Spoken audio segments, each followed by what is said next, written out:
I'm ready, Freddie. Hello, everybody. I'm Christopher, the guy behind the camera, as always, Jake the Snake, and this is Fast Lane Classic Cars. Jake, take it away. Oh, my Lord.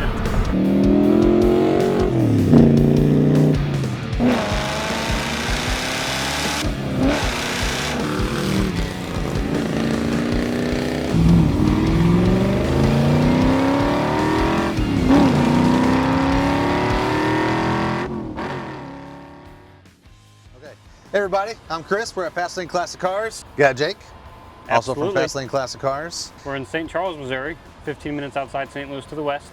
I'm going to put the phone number above our heads. Look, there it is. Remember it, write it down. Call us about this 1999 Series 1, or this Cobra for that matter, or any other car we have. It's a Shelby day. It is a Shelby day. Also, remember to like and subscribe because it helps us help you, help us help you. And also, if you want to see full photo sets of any of our vehicles, engine bay, interior, underneath, specs, pricing, stuff like that, go to our website, www.fastlanecars.com, and you can see a whole lot more information about these things. We can also help out with shipping assistance and financing. Absolutely. So it's pretty sweet. We're a package deal here. That's right. All right, Chris, take it away. All right, so special day, Cobra Day, or Shelby Day, sorry. So we have a Shelby Series 1, made 1 year. So Shelby, obviously this is his car. And a lot of people say the Shelby Cobra is also his car, but this started off as an AC Ace before it was the Shelby Cobra. So that was an inline 6-cylinder over in England. And a lot of you already know the history about the Cobra. But what I'm getting at is this car he built from scratch. This is his own making. It wasn't a car, it wasn't a Corvette or a Viper that's been rebodied. This is a Shelby Series 1 through and through. So with the Cobra, he kind of worked with Ford to get the engine, transmission, and some other bits and pieces. In the 80s, he worked with Dodge on the Daytona, the Shadow. I think they did a special truck. We did the Omni too. Hey, now he's partnered with GM a little bit. Now, I wouldn't say partnered with GM, but he did some business with them throughout their parts bins to help finish the build of his Series 1. So with that, you have brakes from a Corvette. You have the engine, which is an Oldsmobile Aurora. It's an all-aluminum 32-valve V8, and I think the horsepower is 320. Yeah, 320 horsepower. But the big kicker is the weight. So Cobras are known for being lightweight cars. I just looked up the specs for the backdraft Cobra. That's what we have here with a Roush 427. Weighs in at 2450. Pretty insane. This guy looks a lot bigger. 2650. That's insane. It's a very light car. Normal Corvette, like a C5, C6, you're around 3,200 pounds. So big weight difference. Very lightweight car. The chassis, I believe the whole chassis is aluminum. Most of the body is carbon fiber. So the hood definitely is. I have B-roll of the hood up, of the inside of the hood, and you can see the carbon weave behind. Awesome. I guess what would be the shell of the hood. Yeah, that's a lot of carbon fiber to be used back in '99. Right, and I bet this was expensive back in 1999. Yes, I'm sure it was very expensive. And also on the underside of the hood, you have the massive Cobra eyeball kind of molded into the middle, which is pretty cool. That's right. We just happen to have another Cobra that was a similar color scheme, silver with the red stripes, silver, red stripes. We're only driving this one today. We've already done a video on the Cobra. You can look back at some of our older videos and find that one. That was a fun one. I think you and I did that one together. We did. We do a lot of the Cobras together. We call you Corvette Chris or Cobra Chris when the other Chris that I do the videos with does cars like these, because we know you're very knowledgeable about both of them. And if you get confused with the Chris's, I'm sorry. We have too many. Sorry, we have too many. But yeah, today we're just going to focus on this one, and I'm excited because I've never driven it or really been in it since we've owned it. And it's pretty neat. It deserves to be ridden around a little bit and shown off. You do have, he's going to pop the hood for us. Yeah, let's pop the hood. I want to talk about this first, though. This is so cool. This is one of my favorite features. You see this on, obviously, the Series 1. You see a similar design on GT40s, and you also see it on Daytona Coupes. So right behind here, you have the radiator. Radiator's hot. Radiator's there to cool the engine. So you have all the antifreeze running through the radiator. It's hot. The cool air goes through, cools it off. So the air leaving the radiator is typically pretty hot. Engines like cold air. Cold air is dense, you make more power with cold air, so you want to keep that engine bay pretty cool. So this keeps the hot air out of the engine bay, right? Or at least that part of the hot air. Ejected right over the hood and then over the cockpit. You And can look at see that it's got a rubber boot that seals around the back of the radiator Yes. with the electronic cooling fans. Here's that electric. Here's that aluminum chassis, pretty wild. And this is very high tech. You don't ever see this on production cars. I'm sure there are a handful out there, but inboard shocks. That is to keep weight off the outside of the car, called unsprung weight. Unsprung weight is bad. You want everything to be, all the weight to be suspended with the car. That's why you have lightweight wheels, carbon ceramic brakes, aluminum hubs, all that stuff is to keep the weights hanging off the car, very light, and it's a better performer. And you can see that carbon fiber I was talking about on the inside of the hood. Isn't here. that cool? That is very cool. There's the eyeball. And look at all the carbon on top of the engine too. The intake you got it and back everything. here. You got the intake, you got the engine cover. The engine's all aluminum. I mean, this is a big hunk of aluminum for the chassis, for the frame. Right. You can see the beautiful welds. Something unique about this one, serial number 4. Pretty wild. Number 4. So my research says they built 248 of these. Which is already not that many. Not that many, no. I've had a few different sources tell me that he had plans to build a lot more than 248, like almost around 4,000 of them. But the GM was supposed to supply these engines with a bit more than 320 horsepower. They arrived with 320. I don't know if they sealed the ECUs where Shelby couldn't get in there and do his tinkering. He got a little upset, said, you know what, I'm done. The business deal's gone. I'm going to stop at 248. And then he supercharged the last 2 that he made. Again, this is, don't quote me, this is what I've been reading through different sources. I know there are more than 2 supercharged Series 1s now because people do it aftermarket. But really, 320 horse with 2,650 pounds, Yeah, it's not that's like you pretty really wild. need it. Yeah, that's a quick car. This is probably just as fast as the C6 Corvettes when they got their horsepower upgrade. It's probably, yeah, let's see, the C6s were, I think, 400. They might even be a little faster. But they were, you know, 3,300 pounds. Right. So, big chunk of weight. Plus, the design of this thing is incredible compared to a Corvette with it's gorgeous. With the inboard suspension, like you were saying, aluminum chassis. Like if all the stuff that's aluminum now was steel, this thing would be 4,000 pounds. Yeah, it'd be a boat. But it's not, and it's incredible. And a lot of people, like, when they see it, they think, is that like a Viper with a body kit on it? They really don't understand it. You can see some Viper cues. You Right. know, Shelby had his hands in with the Viper a little bit. You know, not as much as the Cobra, obviously. Especially working with Dodge before this venture. Yeah. He might have had some ideas. All right, he was a business guy. He did Ford, Chevy, and Dodge. This is or definitely Ford, GM. Definitely unique.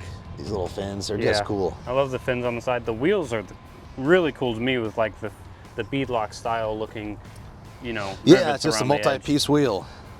Really cool looking, and I'm sure they're very lightweight as well. Yeah, they're 18-inch. Nice exhaust coming out the center over here. Love that. It sounds really good too. When we Sounds start awesome. it up, yeah, I'm It excited does. for that. Le Mans style filler cap, just like the good old days. I don't think these had any history with competition. Then they're really just designed for street cars. Right. But yeah, and then as far as the inside goes, leather seats. I think they're leather. Yeah. You got As leather as GM made them. right. If they're GM, I don't know how much of the interior is GM. I know the gauge cluster and the buttons and the knobs, those are from the GM parts bin. They do look familiar, but it's a really nice interior actually. And obviously with only 730 some odd miles, it's in incredible condition. You have a key to unlock the top, and then you've got a separate, where are you rascal? There it is. And there's your A little top. tab here to lift this last guy up. But yeah, you don't have a trunk. You've got what you can fit inside the cabin. Right, but If what you are put the top up, you can fit some stuff in here. Right. But you have to leave the top up. Right. But I mean, what are you going to do? Go to the grocery store in your Series 1? I don't think so. Oh, why not? You could, but I mean, it's Get a built couple for Sixers. driving pleasure, and it's really good at it. So why don't we Start it up? Yeah, take it for a Start spin. it? Yeah, All right. let's start it. Sweet.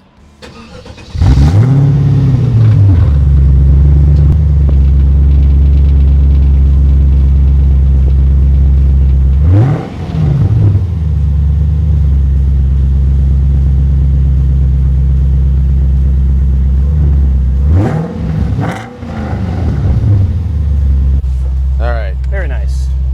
Good? Rolling? Yeah. All right. So, We didn't talk about inside very much, but you've got CD player, you've got a tape player, so you still have cassettes. Cool little vents. You've got heated mirrors, pretty wild. Wow, this is early for heated mirrors, huh? Yeah, a little bit. You've got your CSX. Yeah. 5,004. Yeah, maybe he was gonna build 5,000 of them. Maybe. Who knows? Very cool though. What I else like we got going here? The Monsoon tape player. That must be a high option. I do like the carbon fiber shift knob too. Yeah, that's pretty cool. Even more carbon fiber. There we go. It sounds so good too. Yeah, it does. It sounds nice.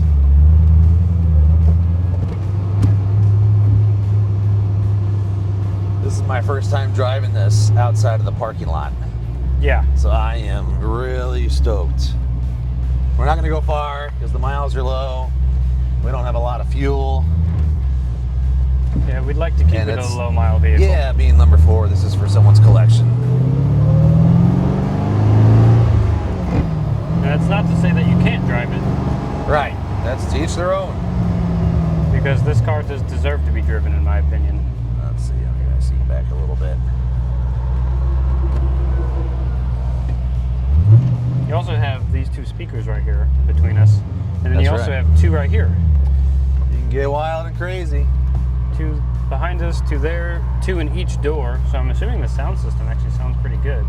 We are really low on fluid, or fuel. We'll see how far we go. All right. We'll just take it easy on it.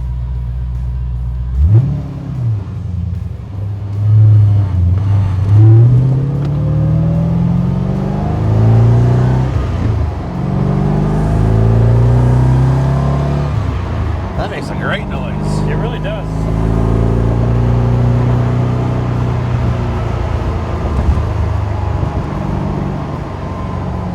We're on E. I don't know. Then we'll go through this roundabout and head back. Let's go get some more gas, maybe. Oh, that handle's flat. Look at that. Oh, wow. That's awesome. That was really good. All right, here we go. All right, quarter tank. Now with fossil fuels.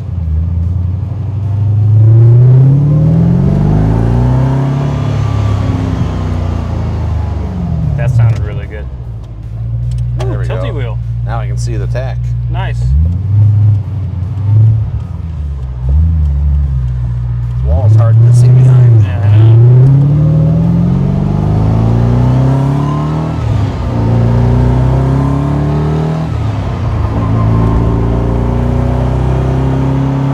Oh, wow. That's a great noise. You get a little bit of transmission whine too, I've noticed. A little bit. Which is really cool, actually. It's actually pretty comfy too. Yeah, it is. These seats are nice. They are. They keep you in place. And they're not super stiff either.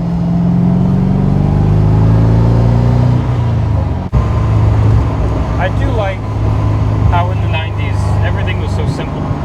Yeah. The simplicity of what's right here is kind of nice. Yeah, it is. You don't have a big screen to scroll through and get lost in. Everything you need, nothing you don't. Look at the view looking down the hood towards that radiator relief area. Yeah. That's pretty wild. That's cool. But I mean, I've driven so many modern cars now with a bunch of screens, and it's so annoying trying to find stuff. Oops.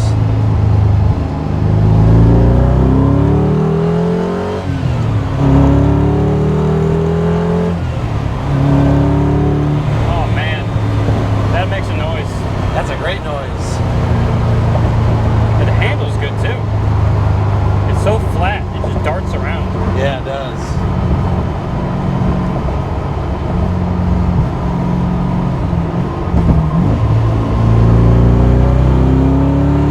Oh man. It likes the revs. It likes to be around $4 grand. Right. Red line is 65. You know, when I was shooting the B-roll for this earlier, another person came up and thought it was a Viper. And they're like, well, isn't it just kind of a Viper without the V10? I'm like, no, not at all. There's so many differences, and I honestly like the V8 better. Yeah, I like it better than the V10 noise. Oh yeah, there's the button for your heated mirror. Oh, I that's just right. noticed. normal cars, you just put it on defrost and it does it automatically, but right. new tech, so we got to show it off. New tech for 1999. Yeah. Which is also the year I was born. Are you serious? So this car, whippersnapper. This car and myself were probably built at the same time. Oh man, this guy's going straight. All right, we're at our stop sign, so we'll get a little bit of a bean test when this van gets out of our way. I don't think there's anyone behind us.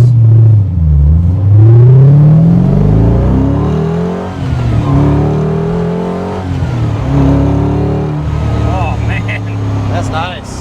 That was good already, noise. That was 60. It was. I mean 35. 35 miles an hour because we only do the speed limit. Man, they got there quick.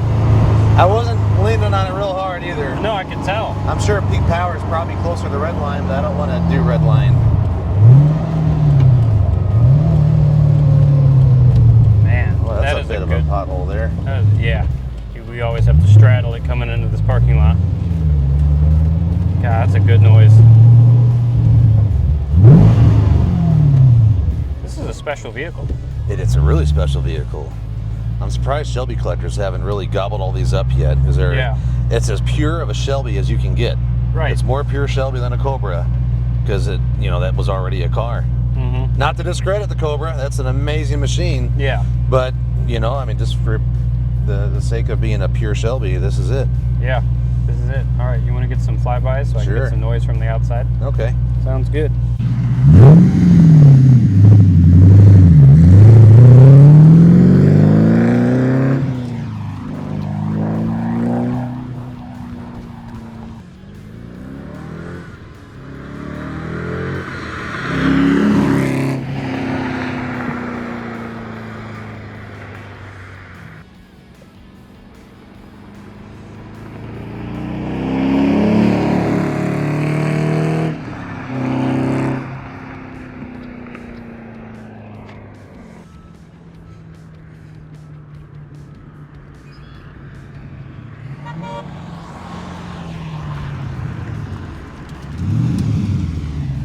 That sounded incredible. It sound good? It sounded really good, yeah. It sounded good in here, but I bet it sounded even better out there. Yeah, it really did. How did it drive? It drives really nicely, it's a neat car. I think a lot of people look at this car as a low production car and they get a little leery of it being, lacking in fit and finish. Right. And just the feel of the car, but actually it feels like a mass produced car. Everything's tight. The engine's fantastic. Yeah, no complaints, man. You got air conditioning, you got a CD player. Right. You got 6 speeds, bunch of carbon fiber. Yeah, what more do you want? Car. Yeah, it is. It's a front engine American supercar. Ready to take it back? Yeah, I guess so. We probably should.